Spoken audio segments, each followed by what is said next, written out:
અમદાવાદમાં ધોરણ 3ની બાળકીનું સ્કૂલમાં જ મોત, આંતરિક ઓર્ગન્સમાં તકલીફ હોવાના કારણે મૃત્યુ। ધોરણ 3માં ભણતી માસૂમ બાળકી 1.5 મિનિટના સમયગાળામાં જ અચાનક ઢળી પડી।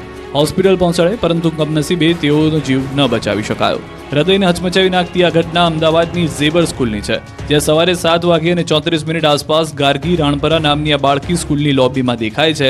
તેના હાવભાવ પરથી એટલું સ્પષ્ટ થઈ રહ્યું છે કે તેની તબિયત સારી નથી, તે સ્વસ્થતા નથી અનુભવી રહી। શરીરમાં નબળાઈ હોય અથવા તો ચક્કર આવતા હોય એમ તે લથડિયા ખાતી જોવા મળી હતી, પરંતુ શરીર સાથ નથી આપી રહ્યું તે પણ સ્પષ્ટ છે। તો થોડી સેકન્ડ માટે ફરી ઊભી રહી જાય છે, થોડી વાર ઊભી રહ્યા બાદ તે 2 ડગલા માંડે છે, પરંતુ આ 2 ડગલા જાણે કે તેની નાનકડી જિંદગીના છેલ્લા 2 ડગલા હતા। તરત જ તે બાજુમાં પડેલી ખુરશી પર બેસી જાય છે, એક તરફ માથું ઝુકાવીને હાથ લમણે લઈ જાય છે, જે સ્પષ્ટ કરે છે કે તે ગંભીર સ્થિતિમાં પહોંચી ગઈ છે। આ જ દરમિયાન કદાચ તેમના ક્લાસમેટ ભૂલકાઓ ત્યાંથી નીકળે છે। તેની હાલત જોઈને સંભવતઃ 1-2 ભૂલકાઓ તેને પૂછ્યું પણ હશે કે શું થયું, પરંતુ ગાર્ગી કંઈ જવાબ આપે પહેલા જ ખુરશી પરથી સરકવા લાગી।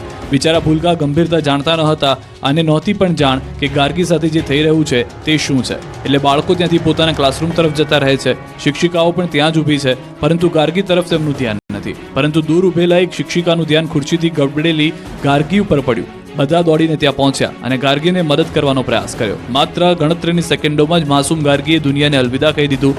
ગાર્ગીના માતા પિતા હાલ મુંબઈમાં છે, તે અહીં દાદા દાદી સાથે રહેતી હતી। આ સમાચાર સાંભળીને પરિવાર આઘાતમાં ગરકાવ થઈ ગયો। શાળાના આચાર્યના દાવા પ્રમાણે ગાર્ગીના આરોગ્યને લઈને એવી કોઈ જ ગંભીર મેડિકલ હિસ્ટ્રી નહોતી।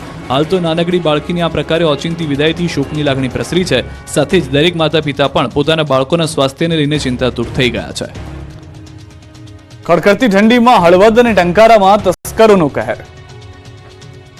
મોરબીના હળવદ અને ટંકારામાં તસ્કરોએ તરખાટ મચાવ્યો। હળવદના કૃષ્ણા પાર્ક વિસ્તારમાં અડધી રાત્રે ચોરો આવ્યા હતા। રાત્રે કોઈને ખબર ન પડે તે રીતે સોસાયટીમાં ઘૂસ્યા હતા અને અનેક ઘરના દરવાજા ખોલી ચક્કર મારતા કે દેખાયા હતા। હાથમાં ચપ્પલ લઈને ફરવાની એક જ મોડસ ઓપરેન્ડી ધરાવતા હોવાનું સામે આવ્યું છે। તો હળવદમાં ફરી એક વખત તસ્કરોએ તરખાટ મચાવ્યો। રણજીતગઢ ગામે મંદિરમાં તસ્કરો ત્રાટક્યા। તસ્કરોએ મંદિરમાંથી ચાંદીના છત્તરની ચોરી કરી। ભગવાનના ચાંદીના આભૂષણોની ચોરી કરવાની ભક્તોને જાણ થતાં રોષ ફેલાયો। પોલીસ ફરિયાદ કરી। હળવદ પોલીસ કડકમાં કડક પગલાં લે તેવી માંગ ઉઠી છે। અમરેલી લીટર કાંડ બાદે ધરણા પર બેઠેલા પરેશ ધાનાણીની તબિયત લથડી। આવતીકાલે